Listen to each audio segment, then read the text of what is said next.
Hello' guys, আজি আমি প্ৰথমতে ৰাতিপুৱা কলেজলৈ গ'লোঁ। তাতে সামিট 25ৰ কিট দি আছিলে, এই কিট আৰু গ'ল্ডেন পাছটো লৈ ল'লোঁ আমি।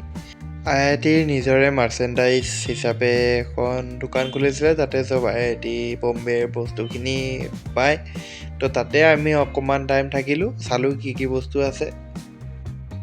মুম্বাইৰ লাইফষ্টাইলৰ এটা বহুত ইম্পৰ্টেণ্ট পাৰ্ট হ'ল ইয়াৰে লোকেল ট্ৰেইনছবিলাক। আৰু আমি মুম্বাইলৈ আহি যদি লোকেল ট্ৰেইনছত নথো সেইটো কথাটো বহুত নাইনচাবি হৈ যাব। সেইকাৰণে এতিয়া দাদা বাসকলৰ লগত মই ওলাই আহিছোঁ অকণমান মুম্বাই ঘূৰোঁ বুলি। আজি লোকেল ট্ৰেইনতে উঠি দিছোঁ আৰু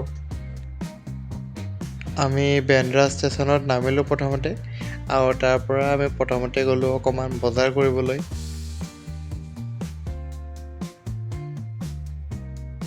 গাইছ, মুম্বাইত মোৰ 2-3 হ'ল আহি পোৱাৰ। ইমান টাইম বিচাৰি নাজানো ক'ত আছিলোঁ, মই ক'ত সোমাই আছিলোঁ, বাট বিচাৰি এতিয়াহে মই ফুচকাৰ দোকান দেখিছোঁ। গাইছ, ফুচকা খাব লাগে মুম্বাইত। ফুচকা খাই ল'লোঁ গাইছ, আৰু এতিয়া আমি গৈ আছোঁ বান্দ্ৰা ফৰ্টলৈকে। বহুত কেইখন মুভিত দেখিছিলোঁ এই ব্ৰিজখন, আৰু আজি ফাইনেলি নিজৰ চকুৰে দেখিবলৈ সক্ষম হ'লোঁ। লগতে মই দেখিবলৈ পালোঁ আমাৰ সকলোৰে জনাজাত, সকলোৰে জনপ্ৰিয় ফিল্ম এক্টৰ শ্বাহৰুখ খান ছাৰৰ ঘৰ মন্নত।